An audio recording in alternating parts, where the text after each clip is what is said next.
Vendredi 26 août 2022, mesdames et messieurs, merci d'avoir pris le rendez-vous de l'information sur Eden TV. Au sommaire de l'actualité, désormais l'Union progressiste et le parti du Renouveau démocratique n'existent plus. Ces deux partis ont fait place à l'Union progressiste Le Renouveau. Quelques analystes politiques donnent leur lecture de cette initiative. Et puis dissémination du schéma type de l'institutionnalisation du genre dans les ministères et institutions. C'est un exercice sur lequel se penchent les agents du ministère des Affaires sociales et de la microfinance des États membres de l'UEMOA. Et puis sur le continent, le président français Emmanuel Macron a effectué une visite officielle en Algérie hier. Il s'est longuement entretenu avec son homologue Abdelmajid Tebboune sur plusieurs sujets. Voilà le sommaire, le développement, c'est tout de suite.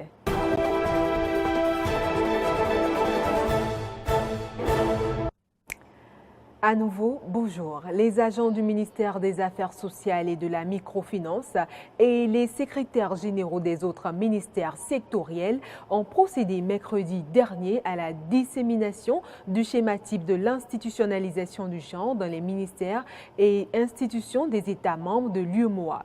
Le directeur adjoint du cabinet du ministre des Affaires sociales a lancé les travaux, les détails.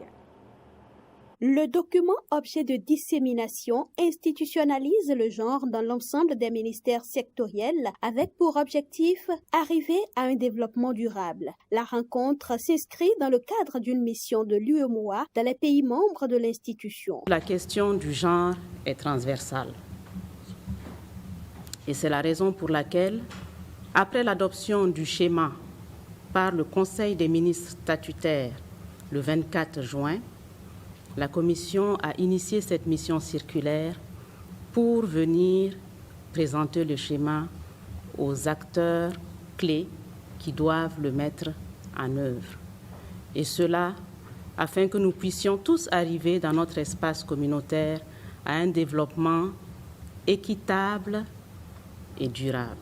Le schéma type d'institutionnalisation du genre dans les ministères et institutions a été élaboré à l'issue de l'évaluation des forces et faiblesses des mécanismes nationaux d'institutionnalisation du genre. Il répond aussi au souci de l'harmonisation de l'approche régionale de prévention et de gestion des inégalités du genre. Le directeur adjoint de cabinet du ministre des Affaires sociales et de la microfinance, représentant la ministre, a invité les participants à œuvrer à la mise en œuvre effective du document. En tant que membre des cellules genre des ministères et institutions de la République, vous avez pour mission de veiller à l'intégration de la dimension genre dans toutes les activités de votre secteur et à sa prise en compte dans les politiques, programmes et projets de développement ainsi que dans les budgets y afférents. Aujourd'hui, cette mission devient encore plus importante, d'autant que le gouvernement de notre pays affiche une volonté manifeste d'amplifier les mesures et actions de protection de la femme et de promotion du genre dans tous les domaines. Le Bénin s'est engagé auprès de l'UEMOA pour la contextualisation et l'internalisation de ce schéma. Il faudra donc veiller à ce que ce schéma organisationnel contribue à terme au renforcement de l'effort du gouvernement en matière d'élimination des violences sexistes et de la réalisation de l'égalité de genre et de l'autonomisation des femmes et des filles. L'institutionnalisation du genre est l'axe principal de la stratégie genre adoptée en 2018 par la Commission de l'UEMOA. Je l'annonçais en titre, l'Union progressiste Le Renouveau, le nouveau parti politique né de la fusion de l'Union progressiste et du Parti du Renouveau démocratique fera ses preuves aux prochaines élections législatives de janvier 2023. Quelles sont les forces et faiblesses de ce nouveau-né de la scène politique nationale? Élément de réponse à travers cet élément de Clémence Tonoucoin. C'est désormais officiel, l'Union progressiste et le Parti du Renouveau démocratique n'existent plus. Les deux formations politiques ont disparu pour faire place à un nouveau parti dénommé Union progressiste Le Renouveau avec une mutualisation des patrimoines. Ainsi, l'Union progressiste Le Renouveau hérite d'une partie du slogan du PRD et le logo du nouveau parti porte l'arc-en-ciel du PRD. L'acte est apprécié dans le rang des analystes politiques. La fusion entre l'Union progressiste et le Parti de renouveau démocratique, telle qu'elle est faite, est une première au Bénin depuis la mise en œuvre des réformes du système partisan. Voilà deux partis qui se décident de regarder désormais dans la même direction en optant pour une mutualisation des patrimoines. Donc c'est une évolution majeure. On dirait que les questions difficiles ont été franchies en un temps record. Nous devons tirer la conclusion que les deux présidents de partis ont fait des sacrifices majeurs pour que dans les années à venir, l'UP Le Renouveau compte davantage sur la scène politique nationale au Bénin. A priori, le fait que deux partis qui ont déjà eu leur récépissé se mettent ensemble permet de réduire le nombre. Sur le plan arithmétique, je pense que c'est une bonne chose. À la question de savoir quelles sont les forces de ce nouveau bébé de la scène politique béninoise, voici la réponse des journalistes interrogés. L'Union progressiste à elle seule, dans un contexte bien déterminé, a déjà 46 députés à l'Assemblée nationale et est dite première force politique du pays. Lorsque le PRD ajoute ses forces à l'UP, naturellement, la popularité augmente, l'électorat s'élargit. Quoi qu'on dise, le PRD a une expérience. Je pense que c'est une nouvelle aventure, ce sont de nouvelles donnes politiques qui s'affichent à l'écran politique au Bénin. Nous ne disons pas que tout cela rose est totalement rose. Le reste ne serait qu'une mise ensemble, une habitude à faire les choses ensemble et ça va s'affimer au cours du parcours. L'UP va se renforcer dans l'Ouémé et une partie du plateau. Et ça permet également au PRD de pouvoir garantir ses suffrages. L'UP était déjà la première force politique du Bénin. Et ça lui permet encore de renforcer cette position. Et je crois que cette posture de première force politique du parti pourrait être confirmée lors des prochaines élections. Mais à côté de toutes ces forces, quelques difficultés guettent l'Union progressiste Le Renouveau.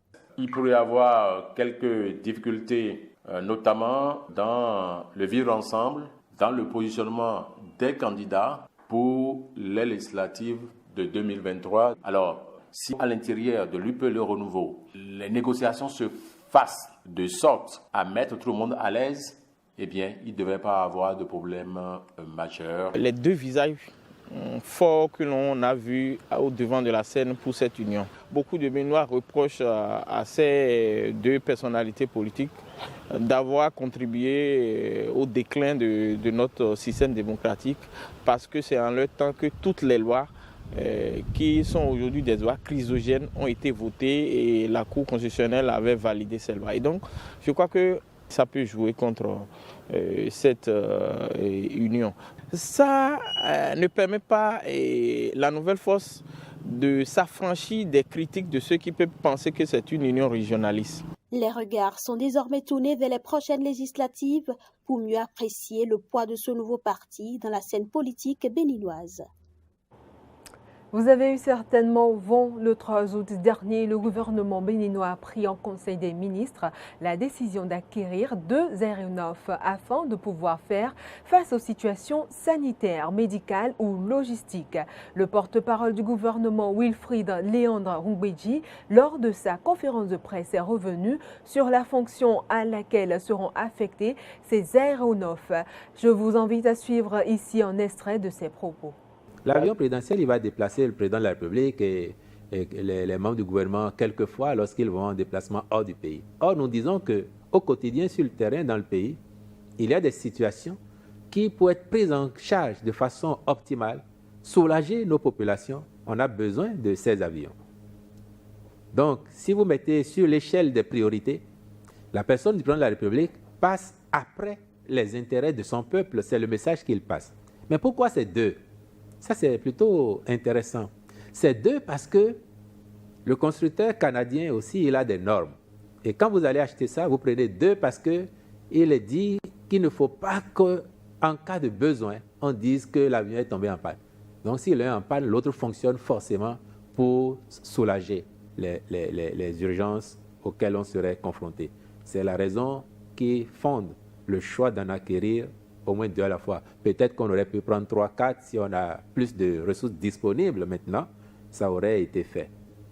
Et je vais vous rassurer aussi sur l'utilisation des aéronefs. J'ai évoqué tout à l'heure un usage à des fins logistiques. Cela n'exclut pas que si nous avons besoin de déployer du personnel ici ou là, on ne puisse pas l'utiliser. Et je ne vous en dirai pas plus.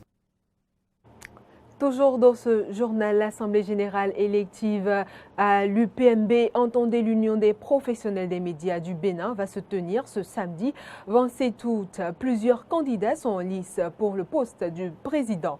Quelles sont alors les attentes des professionnels des médias et que proposent les candidats en lice?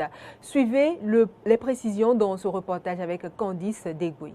Les journalistes membres de l'Union des professionnels des médias du Bénin vont élire le samedi 27 août lors d'une assemblée générale les membres de la 7e mandature.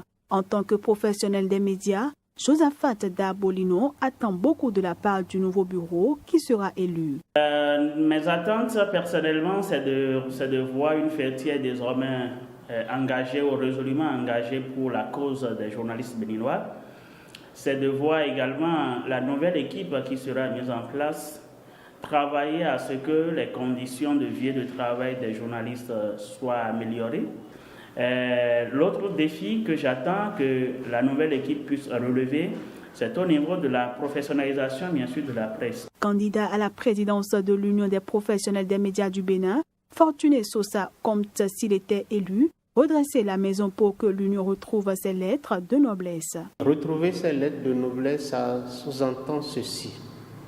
C'est déjà engager des actions pour le toilettage des tests de l'Union, y compris les tests régissant l'organisation de la profession en République du Bénin.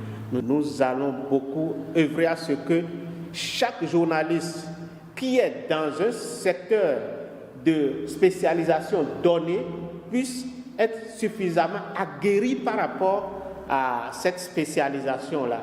Et dans tout ça, nous attachons un point d'honneur à la femme des professionnels des médias. Les femmes ont une place d'honneur dans notre programme. Également candidat, José Fortuné Merhuenou affirme vouloir transformer la fêtière des professionnels des médias du Bénin s'il était élu. Je pense que nous méritons mieux qu'une mutuelle. Nous avons besoin d'une assurance santé, d'une assurance maladie. Ces choses-là, on peut engager ces chantiers-là et y arriver. L'autre question qui est éternelle et qui revient tout le temps, la question du salaire du journaliste béninois.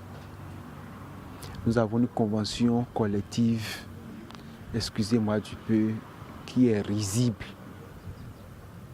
avec ce qui est contenu comme paye pour nous, professionnels des médias. Et nous ne sommes déjà pas payés sur cette convention-là, alors que cette convention a besoin d'être dénoncée. Ces choses-là, nous pouvons travailler à les corriger et nous allons y arriver. Seuls les membres qui ont payé leur cotisation des 3 dernières années sont autorisés à prendre part à l'Assemblée générale élective.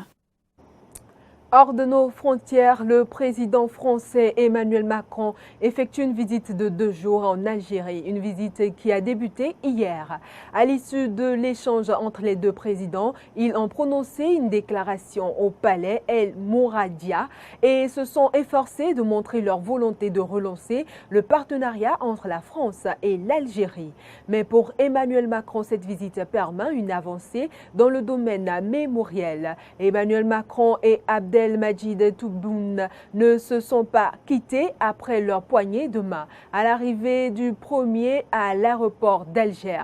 Tous deux ont passé en revue les troupes avant les hymnes nationaux. Les deux présidents ont eu leur premier échange dans un salon de l'aéroport entourés de leurs principaux ministres. Mesdames et messieurs, c'est ainsi que se referme cette édition. Vous pouvez désormais nous suivre via l'application Eden TV Diaspora FM. L'information continue sur nos différentes plateformes YouTube, Facebook et Twitter et sur notre site internet www.benin-eden.tv. Merci de nous avoir suivis.